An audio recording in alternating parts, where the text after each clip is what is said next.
Welcome back, survivors. Yes, survivors. Again, I'm Chewbubba1. In this episode about Subnautica, I'm going to give you a quick version of my path through the game, and we'll follow that with a quick review and some tips for new players. This is my first play of the game, even though my son bought it in early access on my Steam account back in 2015. And just FYI, this is vanilla Subnautica, no mods, on the PC. Spoiler alert! Spoiler alert! So the story goes like this. My giant spaceship, the Aurora, crashed in the ocean on an alien planet. I survived in my life pod, but all the other survivors got eaten by the local sea monkeys or just had bad luck.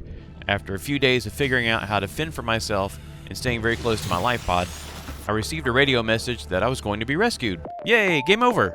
So I risked my life and limb on a glorified pool toy and traveled over a kilometer to the pickup zone. But then the unthinkable happened.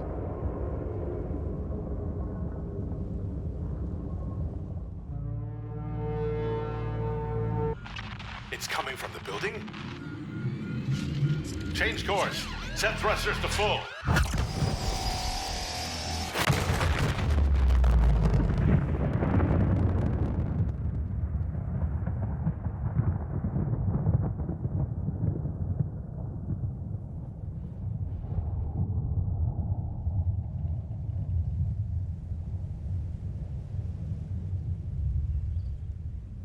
I literally thought to myself, I wonder if there are any parts that I can scavenge from that.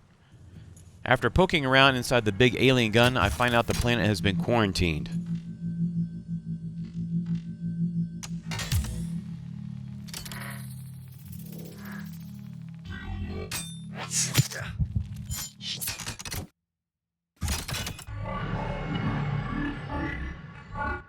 The control panel is broadcasting a message. Translation reads, "Warning, infected individuals may not disable the weapon. This planet is under quarantine." No one can land or leave, which sounds vaguely familiar. And it turns out I'm infected. I might go ahead and add here that a race advanced enough to build such a machine could have probably put up a sign instead of blasting them out of the sky. I'm just saying. Anyway, it looks like I'm going to be here a while. So getting braver, I go and check out the wreckage of the Aurora. And it turns out the creepy noises nearby are from a giant sea monster. Kind of a dumb moment for me, and I have a lot of those in this playthrough.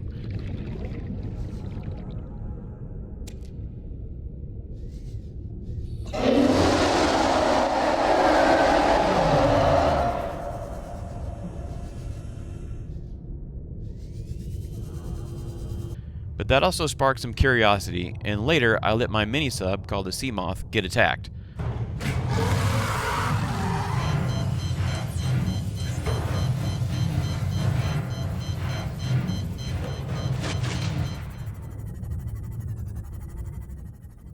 I learned that when at 100%, an attack on the Sea Moth is totally survivable. The Leviathans weren't so scary after that. Which, by the way, the Sea Moth, which I affectionately named Fish Splatter, is hands down my favorite vehicle. It's small, fast, maneuverable, and it's got a little extra storage. And if you get the perimeter defense upgrade, you can zap meanie heads, one of the few offensive type weapons in the whole game, and one that I used a lot.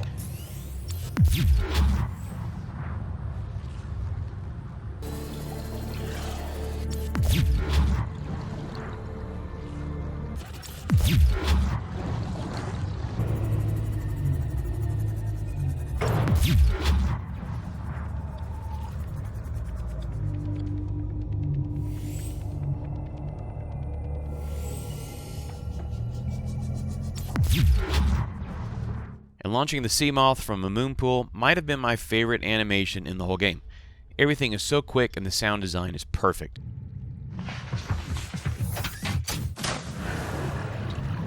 Anyway, I continued to scavenge materials and blueprints from wreckage on the ocean floor, and I farmed tons of ores from the depths and made myself an overly large base. There were so many things wrong about it, but it worked, and that's all I needed. The moon pool, by the way, was totally worth it. I eventually figured out that if I was going to get off Waterworld, I needed to go deeper, and of course it's even more dangerous. I now had the blueprints to build a rocket to leave, but I still needed a cure to avoid getting shot down by the big gun.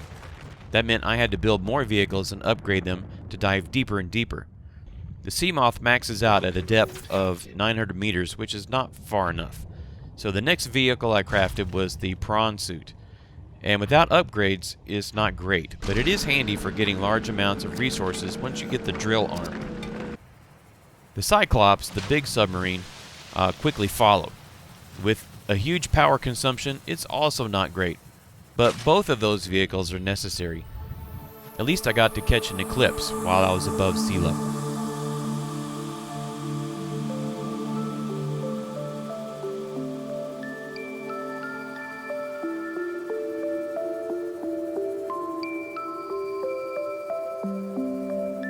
With several upgrades to both vehicles, it was time to go very deep and get some resources that are not found elsewhere. This is where the real trouble began for me. I took the Cyclops down a dangerous path to a place called the Inactive Lava Zone. That's a stupid name. It looked pretty active to me. What I was not expecting were power leeches, also known as lava larvae, to attach to the ship and drain the power dry. I stupidly replaced the power cells, and they got drained too while I was outside trying to get the leeches off the ship. After a few moments, it didn't matter. A warper, which is a creature that teleports you out of your ship, yanked me out of my prawn suit and killed me.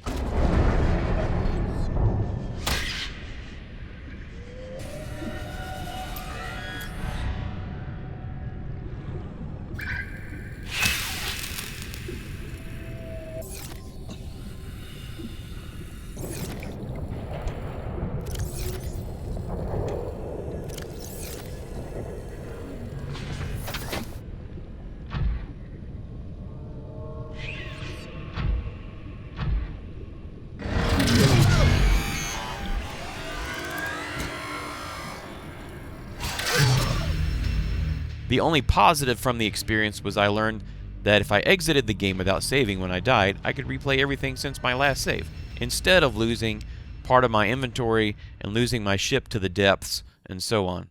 Honestly, I kind of felt dumb that I didn't figure that out earlier, but at least every trip out in the water afterward was less nerve-wracking. So going deeper, I got lost and accidentally came across a lab where I found out that aliens built this place after they and all life on this planet got infected with whatever I'm infected with. And it turns out now that my infection is getting worse.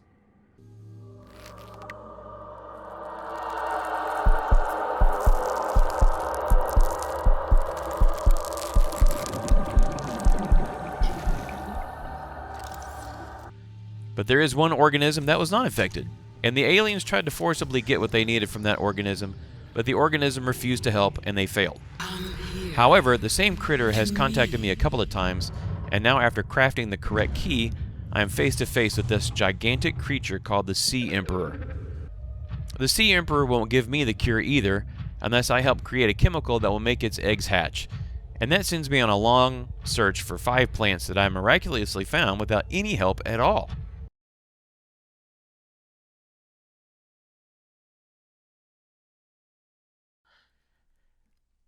After I retrieved the plants and made the chemical, the babies hatched and pooted out the cure. I'm not really sure just what happened, but it doesn't matter. I'm cured. To a new land, or a creature so small it sees the gaps between the grains of sand.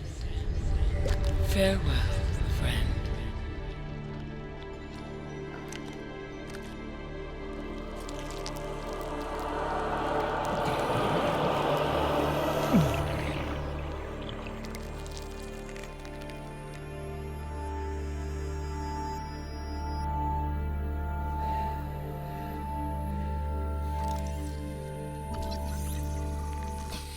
Self-scan complete. Vital signs normal. No remaining sign of bacterial infection. The path before me was clear now. I went back to my base and then headed back down to the big gun and showed it I was cured, and it shut down.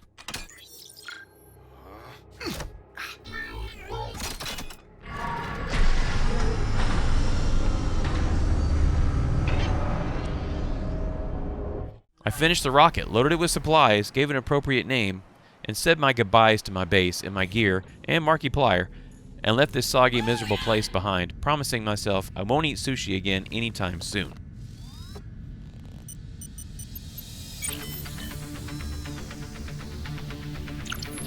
Ready to launch on your command, Captain. Launch in 10, 9, 8, 7, 6, 5, 4, 3, 2, 1.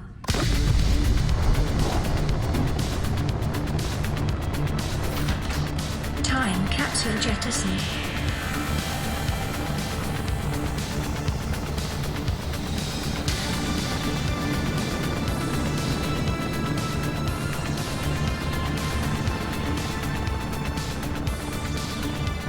Caution, approaching orbital debris field.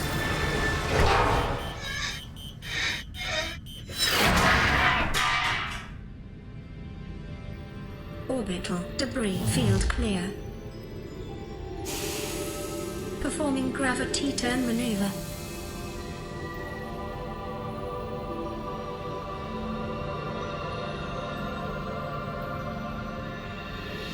Confirm destination coordinates.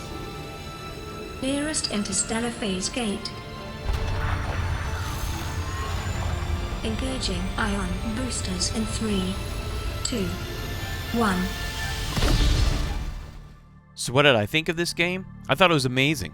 It seemed like there were nods to the Half-Life games throughout, like at the beginning with the explosions, going unconscious, waking up and your world is in chaos. The little crabs scattered about the map reminded me of the head crabs, and the propulsion cannon called back to the gravity gun from Half-Life 2, as did the big striders. Plus, there seemed to be some Stargate TV show vibes as well, going through portals and mechanical crabs that looked and sounded like the unstoppable hordes of replicators from the show. Where I think this game really shined, though, was the atmosphere it created, with the visuals and the soundtrack. Now, the soundtrack doesn't have any singable melodies or recurring theme like Ark, but what it does best is add to the mood. If you were diving deep, you felt claustrophobic in the dark and tense because of the soundtrack and the inevitable creatures coming to kill you.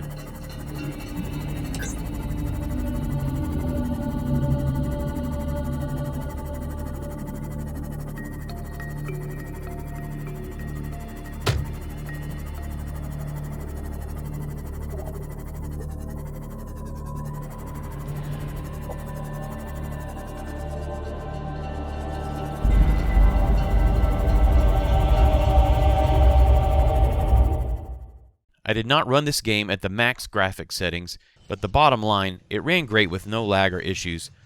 So props to Unknown Worlds Entertainment for working so hard on that end of things. I don't remember any crashes, and really there weren't any bugs. I did have one major problem though, but it's possible I may have caused it.